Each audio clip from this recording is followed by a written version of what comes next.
ꯊꯕꯛ ꯇꯧꯅꯅꯕꯒꯤ ꯇꯌꯥꯔꯤꯒꯤ ꯃꯑꯣꯡꯗ ꯂꯩꯇꯕꯅ ꯑꯔꯨꯕ ꯑꯋꯥꯕ ꯐꯤꯚꯝ ꯂꯥꯛꯍꯜꯂꯤ꯫ ꯁꯦꯝ ꯁꯥꯗꯨꯅ ꯍꯣꯠꯅꯕ ꯑꯃꯁꯨꯡ ꯅꯣꯝꯕ ꯀꯟꯕꯒꯤ ꯃꯍꯨꯠ ꯁꯤꯟꯕ ꯌꯥꯕ ꯑꯇꯣꯞꯄ ꯄꯣꯠ ꯑꯃ ꯂꯩꯇꯦ꯫ ꯄꯨꯛꯅꯤꯡꯒꯤ ꯑꯅꯤꯡꯕ ꯑꯃꯁꯨꯡ ꯄꯥꯝꯖꯔꯨꯕꯒꯤ ꯄꯪꯈꯟ ꯈꯟꯕ ꯑꯣꯏꯔꯨꯕꯅꯗꯤ ꯌꯥꯒꯗꯕ ꯅꯠꯇꯦ꯫ ꯁꯦꯝ ꯁꯥꯗꯨꯅ ꯂꯩꯔꯕꯗꯨꯗ ꯅꯍꯥꯛꯅ ꯃꯤ ꯑꯇꯩꯒ ꯁꯤꯡꯅꯗꯨꯅ ꯂꯝꯕꯥ ꯄꯥꯕ ꯌꯥꯅꯅꯕꯒꯤ ꯃꯑꯣꯡ ꯑꯣꯏꯔꯛꯀꯗꯧꯔꯤꯕꯅꯤ꯫ ꯅꯊꯛꯇ ꯅꯂꯛꯄ ꯚꯥꯔꯤ ꯑꯋꯥꯕ ꯄꯣꯠꯂꯨꯝ ꯄꯤꯔꯛꯄꯅ ꯅꯍꯥꯛꯄꯨ ꯄꯪꯊꯥꯍꯟꯕ ꯊꯕꯛ ꯉꯝꯗꯕ ꯌꯥꯏ꯫ ꯏꯁꯤꯡꯅ ꯃꯥꯒꯤ ꯆꯦꯟꯊꯒꯗꯕ ꯏꯔꯝꯗ ꯆꯦꯟꯁꯤꯜꯂꯛꯄꯒꯨꯝ ꯇꯌꯥꯔꯤ ꯇꯧꯔꯕ ꯃꯤꯑꯣꯏꯁꯤꯡꯒꯤ ꯃꯔꯝꯗ ꯃꯥꯏ ꯄꯥꯛꯄꯅ ꯂꯥꯛꯅꯤꯡꯏ꯫ ꯅꯣꯡꯃ ꯋꯥꯠꯂꯕꯗꯤ ꯃꯍꯩ ꯐꯪꯕꯁꯨ ꯋꯥꯠꯂꯤ꯫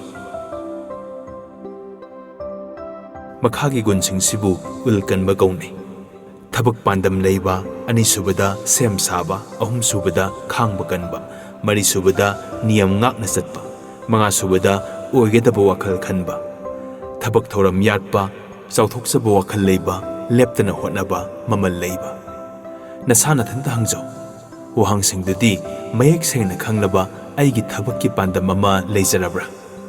ꯑꯩ ꯏꯁꯥꯒꯤ ꯊꯕꯛ ꯑꯃ ꯌꯥꯊꯣꯛꯆꯔꯕ꯭ꯔꯥ?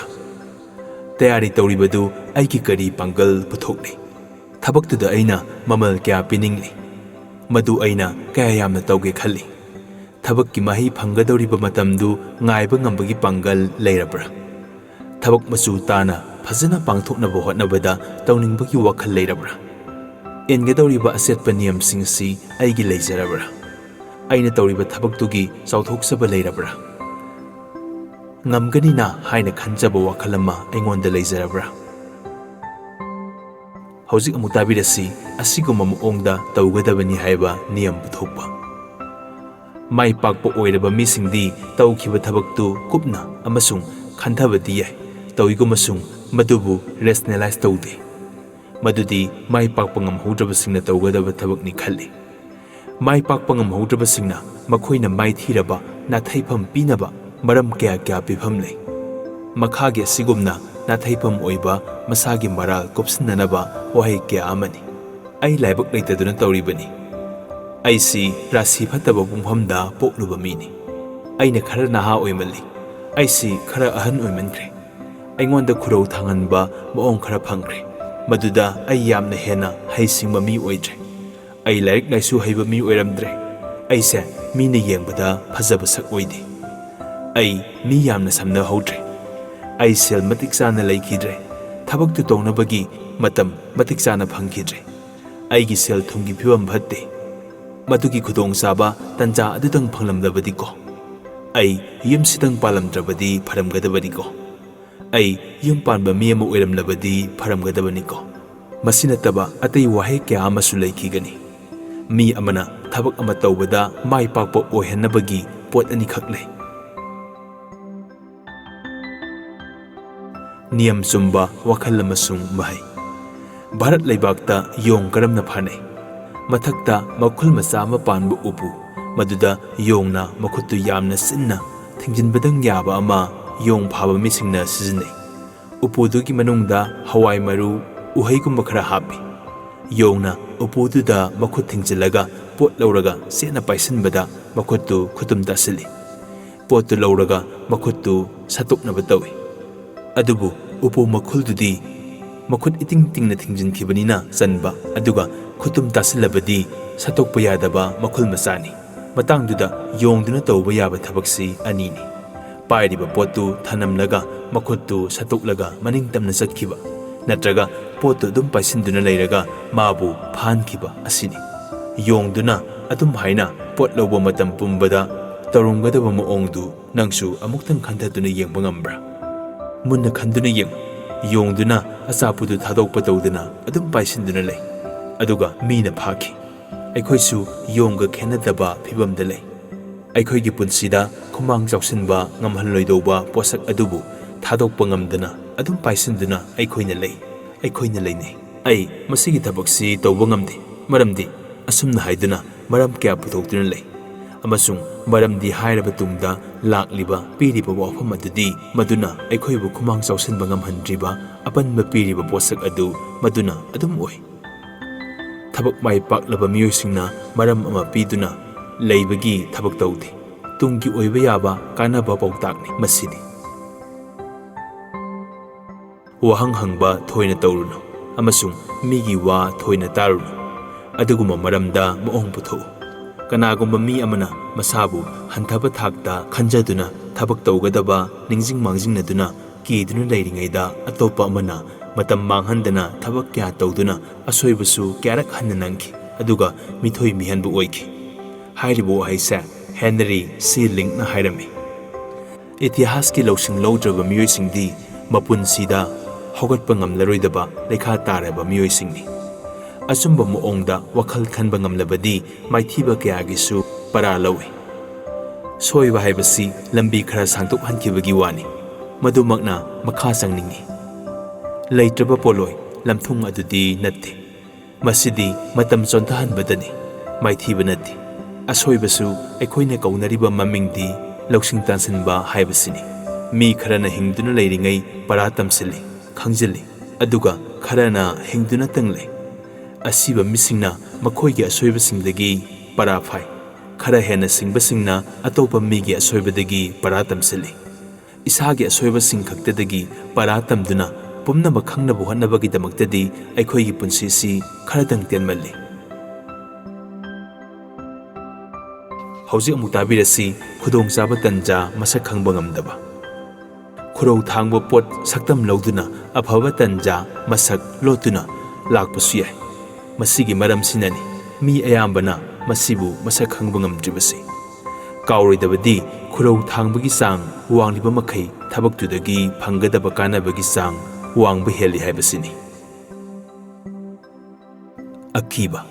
akiba haibasi tasengna natraga bhapna saba yaba ama oi akiba miyoi kyabu natai sadaba mathong hoktaba thabak kya tawhalli khangba watpadagi masi lakalli akiba wakhal amaga loinana hingba haibasi wakhalgi kaisum sangda leibaga pangkhakni tangtadaba pukningi thajaba watpa amasung hoisangnaba asi kibadagi tawhallai aikhoigi nunggi sakti amasung thabak pangthoknabagi pangalsi akibana manghanki thabak amagi maramda aikhoina sumjingna hekta khanba ngamde mi ataiga leinariba mari amasung aikhoigi haksang pangalbu akibana manghalli toina thengnaganba akiba kharadi makhoisini ahanbada tusin tasingadra haina kiba anisubada sakhangdaba potpu kiba ahumsubada thaurang tawdaba khu selawdaba oigadra haina kiba marisubada aranba warep lawrugadra haina kiba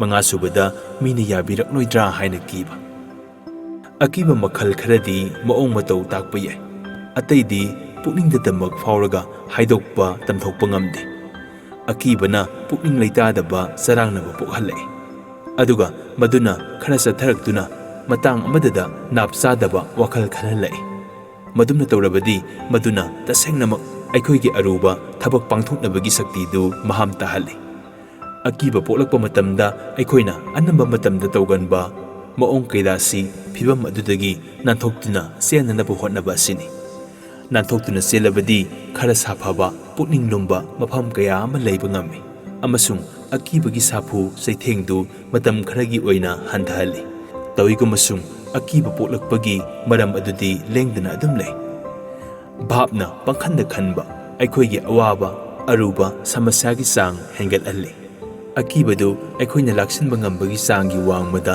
lanthokiduna aikhoigi nungaiba punsi amasung miga leinaba afaba mari kya manghankiba yai akiba haibasi masigi arthasini lause khansi ahanbada f false aranba oidaba anisubada e evidence sakhi natraga saktam eda aviary manba amadi oiboiningba arda ria asumba natraga asengba pot asengba maithiba adudagi maithigadra haibagi akibaduna ayamba matamda hena sathi mi amagi maphamda thokpa yaba thokdoksingi manungda khwaidagi phattaba thokdoksing maithibana oidi thabak amatada hotnarudrabadi madudi nahakna thabaktu tawnaba hotnajingaida maithirabani apikpa angang amana chatpa tamkhalakpada hanjin hanjin tusinduna tale tawigumasung magi maphamdadi madu thabak pangthokpa ngamdaba natte madu thabaktu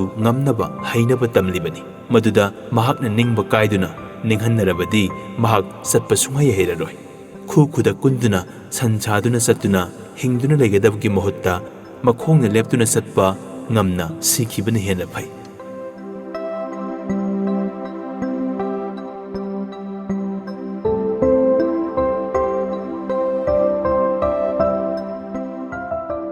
Hauzik amuk tabirasi mapokki loinarakpa haisingba gun sizinaba ngamdaba.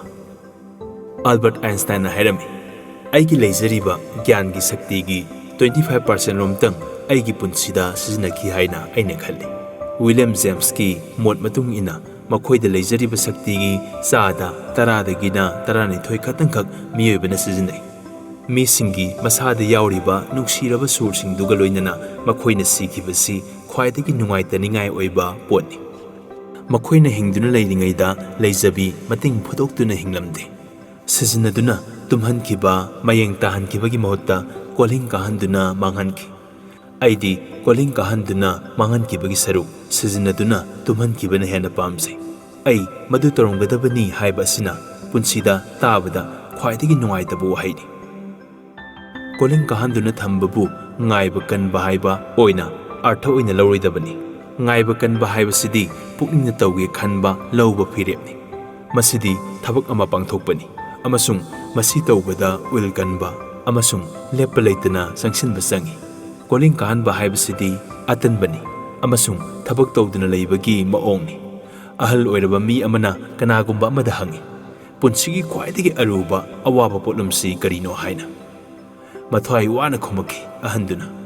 Ibungo punanaba potlum leitaba asini haina khumaki. Hauzik amuk tabirasi thaksi kasi watpa. Nahakna punsida khangadaba male. Warabasu wana discipline ngakna satpa natraga ningamdaba awaba pokpa. Tim Kanarna hairami. Mi kharana mapunsigi panthong amata phangba ngamkhidabagi maramda khalduraga nahak kariguma matamda pukningda ngakpa pokhibra. Makhoina kari maramdagi matam pumbada taiwanaba thawong amasung samasyasing thengnaduna ningba kaiba oiribano.